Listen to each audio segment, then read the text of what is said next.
Hey, good morning, Steve. Good morning, Sharon. How are you? I'm great. We're both at Sundance where we've been watching lots of films and talking to lots of people. What does Sundance this year for you kind of tell us about the state of independent filmmaking?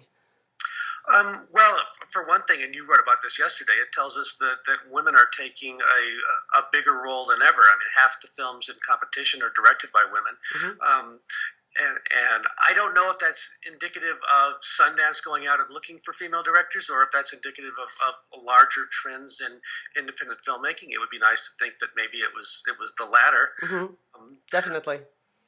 I mean, I don't know. You wrote about it. Do you think it's indicative of something?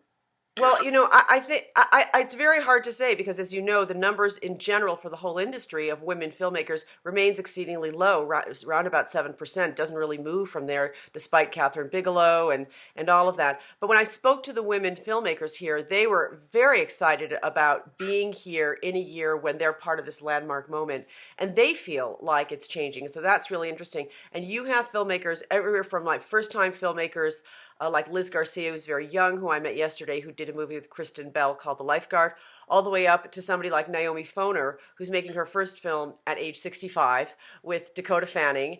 And she's been a screenwriter her whole life, and she says, this is the third act. I've held myself back all these years, and now I want to be a filmmaker. So in general, I mean, what do you think about the quality of the films and the content? What do you think? I don't think we've seen this year's Beast of the Southern Wild. We haven't seen the breakout film that sort of galvanizes audiences and gets everybody excited. We've seen lots of movies that people like.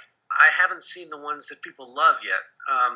But what I I have to have agree. seen is directors kind of taking it to extremes. I mean, you have a director like Drake Doremus, who's here with his third Sundance movie. The first two were low-key naturalistic movies. This one is pretty over the top and extreme and melodramatic.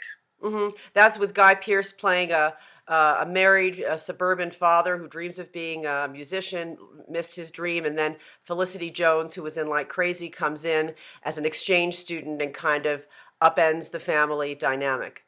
Yeah, it's called Breathe In, and it's certainly more extreme than anything we've seen from Drake. I mean, you know certainly the idea that a Sundance movie is a little naturalistic drama is not necessarily holding true this year. And that one, what's interesting to me is that there's a lot of movies, of course, always told about midlife crisis. Their coming of age is kind of a classic mode from Sundance. And with these women filmmakers, we're now seeing that more from a women's perspective with some, rather out there storylines, including one like the movie in Concussion, which looks to be on the brink of getting sold. Maybe it's sold already this morning, about suburban woman gets hit on the head and starts a secret life as a lesbian prostitute. There's stories like that. That's kind of Sundancey to me. Right. So, Well, I saw one last night that was just nuts called Escape into Tomorrow that was basically shot guerrilla style at Disney World about this guy cracking up on a day at Disney World with his family.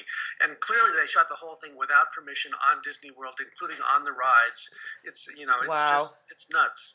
It'd be interesting to see how Disney doesn't have an independent arm anymore since they've sold Miramax. So Yeah. we'll see what happens to The that. guy stripped all of the Disney music from the theme park rides out of the movie and substituted his own version of like It's a Small World. So, I think that the lawyers could throw a few roadblocks in the way of that one. That's interesting. So let's just, before we wrap up, let's just touch a little bit on the Oscar race. Nothing, everybody's been focused on in the film community on Sundance, but of course the Oscars do loom over everything. Tell us what we need to be looking forward to here. Well, there's two big things to look forward to, and they're both coming up this weekend, which is the Producers Guild Awards on Saturday and the Screen Actors Guild Awards on Sunday. Right now we think it's maybe a 3 or 4 movie race with Argo and Lincoln and Silver Linings Playbook and maybe Zero Dark 30 in play. But I'll tell you, Saturday night we will have a real front runner, not a bunch of people making guesses, because when the Producers Guild announces their winner on Saturday night, then we'll know who's really in the lead in the race.